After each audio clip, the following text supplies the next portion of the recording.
आइए आज हम एक और छोटी सी कथा सुनते हैं। कहानियों का उद्देश्य केवल इतना है कि हम इससे अच्छी तरह से कोई बात समझ लें और जान लें।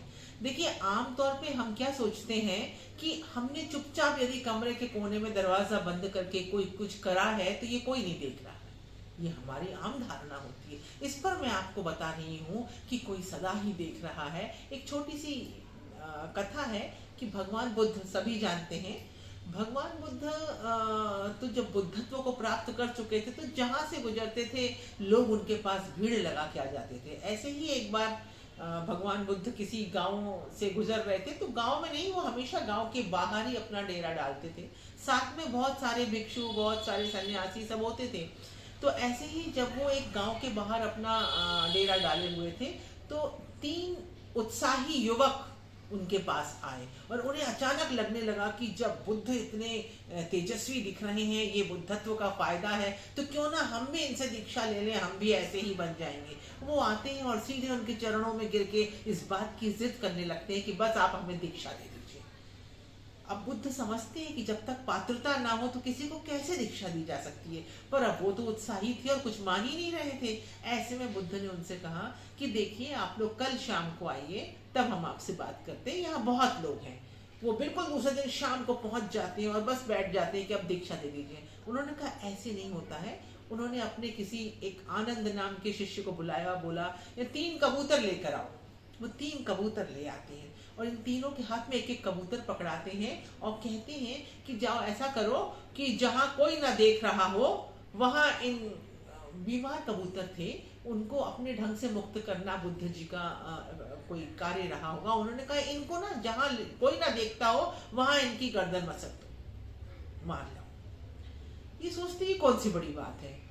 एक तो भागता है, बस थोड़ा ही आगे बढ़ता है, शाम का झुरमुट रहता है, उसको लगता कोई नहीं देख रहा है और वो फौरन उस बीमार कबूतर की गर्दन को मार देता है और लाकर उनके सामने रख देता कि बस अब दीक्षा दे दीजिए। कहते हैं रुको, बाकियों को भी आने दो। दूसरा सोचता नहीं यार, यहाँ तो सब देख रहे हैं चारों तरफ, ऐसा कैसे हो सकता है कि गर्दन मसक दूं। वो थोड़ा मेहनत करता है, यहाँ वहां जाता है, उसको जंगल के अंदर एक मंदिर टूटा फूटा दिखता है, वहां जाके देखता है, फिर उसको लगता है यहाँ कोई आ ना जाए। और उसके बाद वो क्या करता है कि उस मंदिर की तलहटी में भी एक कक्ष रहता है, उसके अंदर जाता, सोचता बस यहाँ कोई नहीं देख रहा है, अब काम हो सकता है।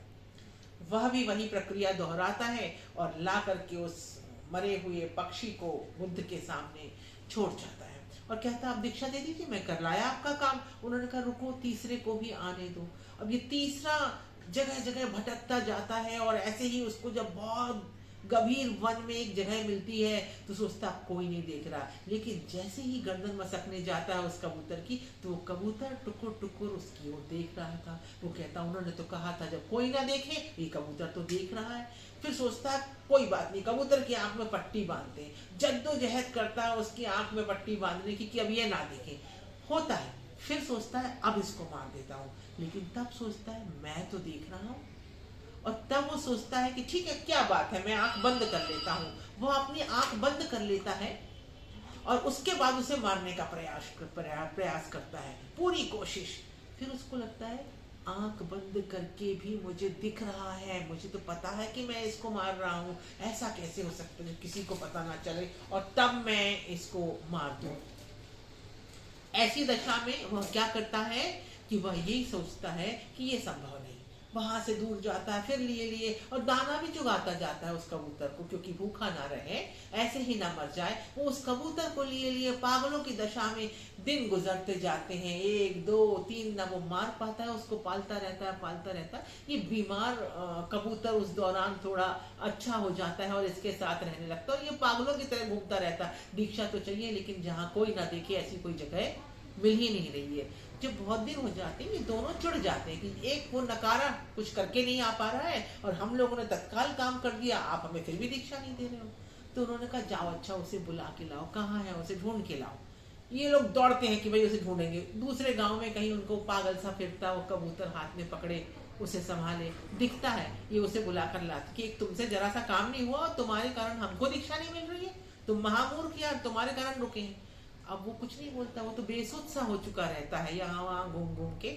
जब लौट करके आता तो वो तो ये भी भूल गया रहता है कि उसको दीक्षा चाहिए। बस उसको इतना समझ में आता कि ऐसी कोई जगह ही नहीं जहाँ मैं ये मार दूँ और इसे कोई ना देखे। जब आता है तो कहता मुझे नहीं चाहिए दीक्षा, क्योंकि ऐसी कोई जगह ही नहीं जहाँ कोई ना देखता हो। हम हमेशा देखते रहते हैं अपने कृत्य को। भगवान कहते हैं बस यही लायक है, बुद्ध जी कहते हैं यही लायक है, दीक्षा का पात्र है, और बाकी सब तो अज्ञानी है। आपकी समझ आ रही है बात, कि जब हम सोचते कि हमें कोई नहीं देख रहा है, तब भी हम तो देखते रहते हैं स्वयं को। ये ख्याल रखिए, कुछ भी गलत करने के पहले आपकी अंतर्मन की दृष्टि आपको सदा देख रही है। बस इस बात के ख्याल के साथ जीवन में बरतिए, सदा वह कार्य करिए जो आपको आंतरिक सुकून देता हो, जिसमें आपको ये ना लगता हो कि ये मुझसे गलत हो रहा है। बस ऐसे ही करते चलेंगे तो शायद दीक्षा की भी जरूरत नहीं है, आप सत मार्ग पे चलते रहेंगे। नमस्कार, कहानी यहीं खत्म।